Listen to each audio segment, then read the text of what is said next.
Hello student, कैसे हो आप लोग। आशा करता हूँ आप लोग बहुत ही अच्छे से होंगे और बोर्ड एग्जाम का तैयारी बहुत ही अच्छे से कर रहे होंगे। तो मैं आज इस वीडियो में बताने जा रहा हूँ अध्याय 9 जो क्लास 10 का सबसे इम्पोर्टेंट चैप्टर है। इस चैप्टर से सबसे अधिक मात्रा में क्वेश्चन पूछा जाता है एग्जाम में। तो इस चैप्टर को बहुत ही अच्छे से समझना स्टूडेंट के लिए, सभी स्टूडेंट के लिए आवश्यक हो जाता है। तो इस वीडियो को पूरा अंत तक देखिएगा, कहीं भी स्किप नहीं कीजिएगा। और इससे पहले मैं बता दूं कि पार्ट 1 का वीडियो बना चुका हूं जिसमें मैं प्रकाश का परावर्तन को पूरी अच्छी तरीके से समझा दिया हूं। उस वीडियो को आप नहीं देखे हैं तो उस वीडियो को भी जा करके देख सकते हैं। इस वीडियो को देखने के बाद आप उसको देख लीजिएगा। तो आज मैं इस वीडियो में प्रकाश का अपवर्तन पढ़ाऊंगा। मैं सारा कुछ बताता हूँ वीडियो में। तो सबसे पहले हमारा टॉपिक है प्रकाश का अपवर्तन। तो अपवर्तन किसे कहते हैं, ठीक है स्टूडेंट, अपवर्तन। तो अपवर्तन को जानने के लिए हम देखिए, जब प्रकाश की किरण, यहाँ पे देख लीजिए, यहाँ पे लिखा हुआ प्रकाश की किरण। तो जब प्रकाश की किरण एक माध्यम से दूसरे माध्यम में जाता है, माध्यम यहाँ पे क्या है स्टूडेंट, माध्यम जो भी होता है ये माध्यम अलग अलग होता है। जैसे हवा, पानी, कांच, जल, ठीक है, ये सारे अलग अलग माध्यम हैं। ठीक है, तो माध्यम माध्यम का चेंजिंग हो रहा है, ठीक है, एक माध्यम से दूसरे माध्यम में जा रहा है। तो जब भी प्रकाश की किरण जो है एक माध्यम से दूसरे माध्यम में प्रवेश करती है या जाती है, तो यह अपने मार्ग से विचलित हो जाती है। तो इससे पहले मैंने बताया था परावर्तन में, इसमें क्या होता था स्टूडेंट, देखिए आप लोग यहाँ पे समझ लीजिए। परावर्तन में क्या होता था कि कोई भी एक सतह होता था जिससे प्रकाश की किरण टकरा करके वापस परावर्तित होता था। इस प्रकार से अभिलंब बना करके, और यहाँ पे आई और आर दोनों सेम होता था और इस प्रकार से परावर्तित होता था। अवतल दर्पण का बात करें तो इस प्रकार से परावर्तित होकर के वापस किरण आता था। और उत्तल दर्पण में क्या होता था, पीछे दर्पण के पीछे प्रतिबिंब बनता था जो कि आभासी तथा सीधा होता था, इस प्रकार से। लेकिन इसमें क्या है, जस्ट उल्टा है। इसमें प्रकाश किरण का क्या हो रहा है कि यह प्रकाश के किरण का परावर्तन यहाँ पे नहीं हो रहा है। यहाँ पे प्रकाश किरण चलते जा रहा है, एक माध्यम से दूसरे माध्यम में प्रवेश कर जा रहा है, ठीक है, इसके आर पार हो जा रहा है। आप इस बात को समझ लीजिए, ठीक है, आप लोगों को समझने में बहुत ही आसानी होगा। तो जब भी ऐसा होता है तो यह अपने मार्ग से विचलित हो जाती है। आप लोगों को मैं डायग्राम के द्वारा मैं समझाऊंगा। तो विचलित हो जाती है, प्रकाश को अपने मार्ग से विचलित हो जाना प्रकाश का अपवर्तन कहलाता है। तो इसी को हम लोग प्रकाश का अपवर्तन कहते हैं, ठीक है स्टूडेंट। तो देखिए यहाँ पे है, प्रकाश का अपवर्तन सिर्फ पारदर्शी पदार्थों में होता है। जितने भी पारदर्शी पदार्थ हैं जैसे शीशा है, वायु है, जल है, इन सारे में ही यह प्रकाश का अपवर्तन कार्य करेगा, ठीक है। देखिए मैं डायग्राम के द्वारा समझाया हूं कि मान के चलिए ये हमारा क्या है, पहला नंबर में माध्यम 1 हमारा वायु है, ठीक है, जो माध्यम 1 है। उसके बाद हमारा एक है नीचे माध्यम 2 जो जल है, ठीक है। तो प्रकाश की किरण को जब भी हम उससे प्रकाशित करेंगे, ठीक है, तो जल के ऊपर जब भी हम प्रकाश की किरण छोड़ेंगे तो ये क्या होगा, इसका प्रकाश किरण का डायरेक्शन की क्या कहाँ था स्टूडेंट, इस प्रकार से इधर था। लेकिन इधर न जा करके क्या करेगा, अभिलंब, ये जो हमारा अभिलंब है सतह के 90 डिग्री में जो एंगल बनाता है उसी को अभिलंब कहते हैं।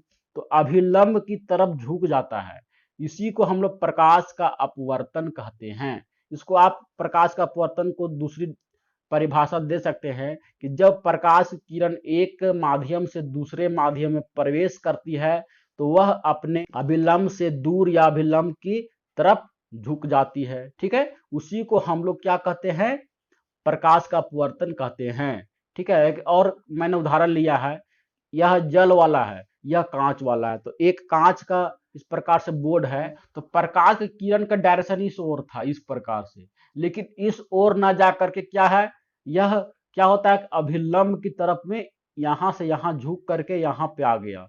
तो ये जो लाइन बना रहा है, ये जो लाइन आप देख रहे हैं, इसी को क्या कहते हैं स्टूडेंट, प्रकाश का परावर्तन हो गया।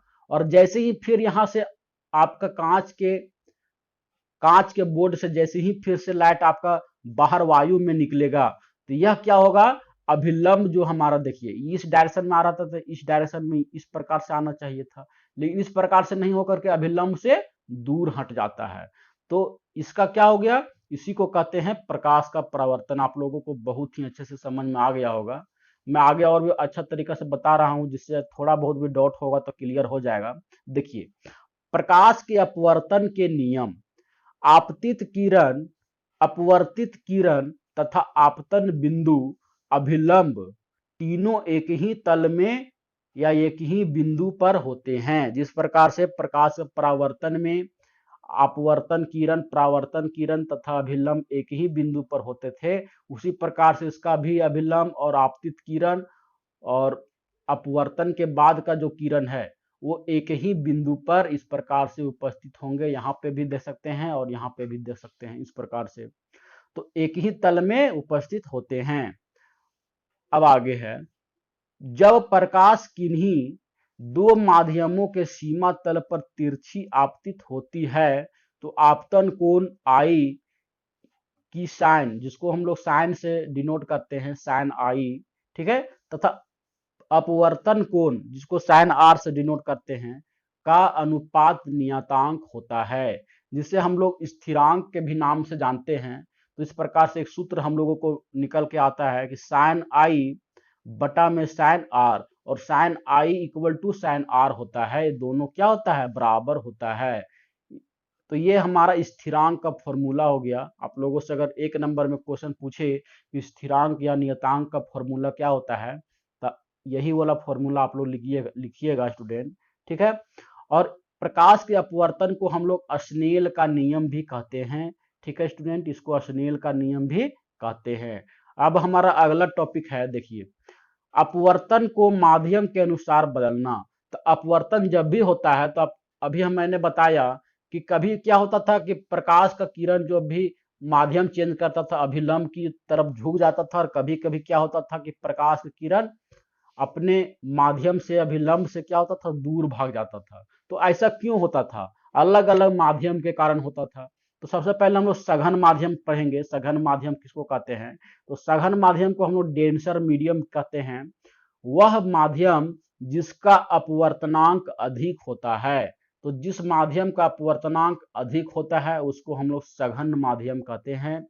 इस माध्यम के कण या अणु अधिक घने या सटे सटे होते हैं, जैसे कांच, पानी, ठीक है, ये सारे हमारे सघन माध्यम है।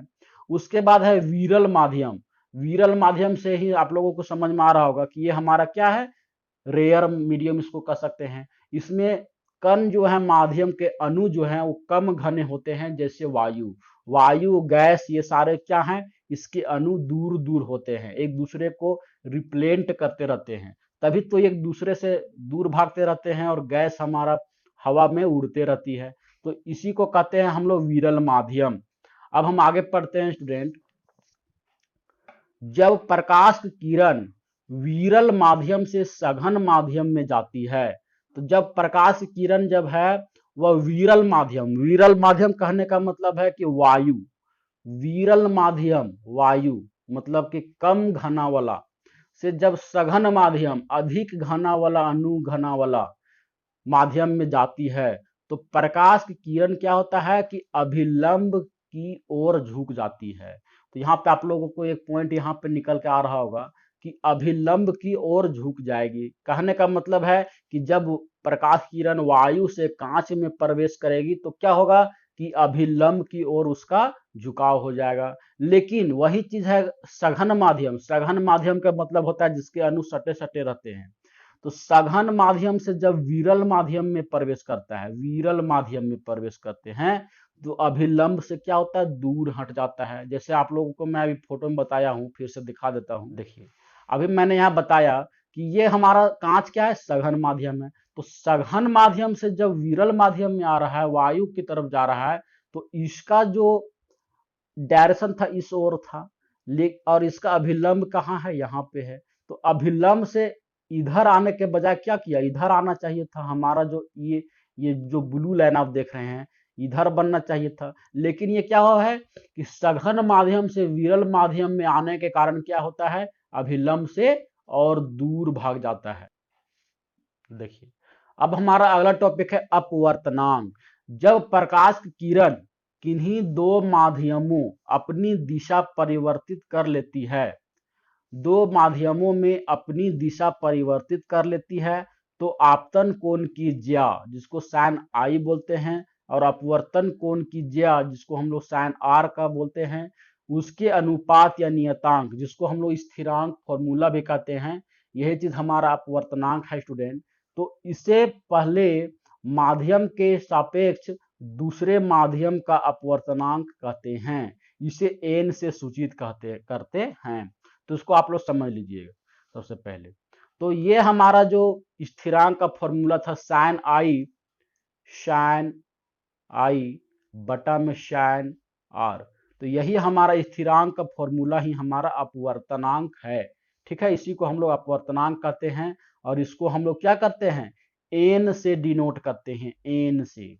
ठीक है, अब हमारा सबसे अधिक प्रकाश की चाल निर्वात में होती है। तो प्रकाश की चाल सबसे ज्यादा किस में होती है, निर्वात, जहां पे वायु के कण या किसी भी प्रकार से कोई भी अणु के कण या कुछ भी उपस्थित ना हो, उसको हम लोग निर्वात कहते हैं, जहां पे वायु भी उपस्थित ना हो। तो वहां पे सबसे अधिक प्रकाश की चाल होती है। और प्रकाश की चाल हमारा ये VBI क्वेश्चन है, ये हर वर्ष हम लोगों को 1 नंबर में पूछता है, 3 इंटू 108 मीटर पर सेकेंड। ठीक है, तो ये हमारा क्या है, VBI क्वेश्चन है, आप लोग इसको रट लीजिएगा। अब हम देखिए आगे समझाते हैं कि इस प्रकार से एक किरण है जिसका डायरेक्शन इस ओर था, डैश डैश आप लोग देख रहे होंगे। तो ये हमारा क्या है, विरल माध्यम है। तो विरल माध्यम से जब सघन माध्यम में जाएगा तो हमारा क्या हो जाएगा, सघन माध्यम में जब जाता है तो हमारा अभिलंब की ओर झुकता है, अभिलंब की ओर झुकता है। तो ये हमारा अभिलंब है। ठीक है स्टूडेंट, ये तो अभिलंब की ओर झुक जाता है। तो ये हमारा माध्यम 1 हो गया, माध्यम 2 हो गया। तो इसका जब फॉर्मूला निकालेंगे, 1 2 मतलब यहाँ पे जो फॉर्मूला दिया गया है वह विरल माध्यम से सघन माध्यम के लिए ये फॉर्मूला है। ठीक है, और यहाँ पे जो फॉर्मूला दिया हुआ है ये हमारा सघन माध्यम से विरल माध्यम की तरफ का फॉर्मूला है। तो देखिए N12 इसमें कहता है कि माध्यम 2 में प्रकाश की चाल बटा में माध्यम 1 में प्रकाश की चाल, इसको हम लोग V2 बाई में V1 से डिनोट करते हैं। और इसका फॉर्मूला जो हम लोगों को निकल के आता है N12 का V2 बाई V1, और इसी का उल्टा जस्ट हो जाता है N21। N21 में क्या होता है कि हमारा पहला माध्यम 1 में प्रकाश की चाल और दूसरा है माध्यम 2 में प्रकाश की चाल। तो इसका जो फॉर्मूला निकल के आता है हमारा ये फॉर्मूला बनेगा। और इसके बाद कुछ और महत्वपूर्ण अपवर्तनांक जो दिया गया है चैप्टर में, उसको आप लोग यहाँ पे रट लीजिएगा। यहाँ पे है हमारा वायु, तो वायु में हमारा होता है 1.0003, ये हमारा वायु का अपवर्तनांक होता है। उसके बाद जल का 1.33, एल्कोहल का 1.36, किरोसिन तेल 1.44 और तारपीन तेल 1.47। और सबसे इंपॉर्टेंट क्वेश्चन हमारा है हीरा, जिसका हर साल पूछता है, इस बार भी पूछेगा, ये मेरा गारंटी है स्टूडेंट। तो हीरा का होता है 2.42। तो हीरा का सबसे अधिक देखिए, यहाँ पे देखिए सबसे अधिक हमारा अपवर्तनांक किसका दिख रहा है, हीरा का दिख रहा है। इसलिए हीरा क्या है, सबसे अधिक चमकदार होता है। ये क्या करता है कि अपने द्वारा ही निकाली गई लाइट को फिर से अवशोषित करता है और हर समय हर निरंतर ये क्या होता है, चमकते रहता है। तो इस प्रकार से हमारा चैप्टर में अपवर्तनांक था। इसके आगे मैं कुछ पॉइंट्स को और कवर करूंगा, जिसमें है हमारा लेंस के बारे में। तो अवतल लेंस और उत्तल लेंस के बारे में बताऊंगा, उत्तल लेंस में और अवतल लेंस में कहाँ कहाँ पे फोटो बनेगा। जिस प्रकार से हमने दर्पण में पढ़ा था उसी प्रकार से हमारा उतना ही इम्पोर्टेंट क्वेश्चन लेंस से भी पूछता है। तो लेंस भी पढ़ेंगे, उसमें हमारा है निकट दृष्टि दोष और दूर दृष्टि दोष, मोतियाबिंद, ये सारे टॉपिक को मैं अगला वीडियो में कवर करूंगा।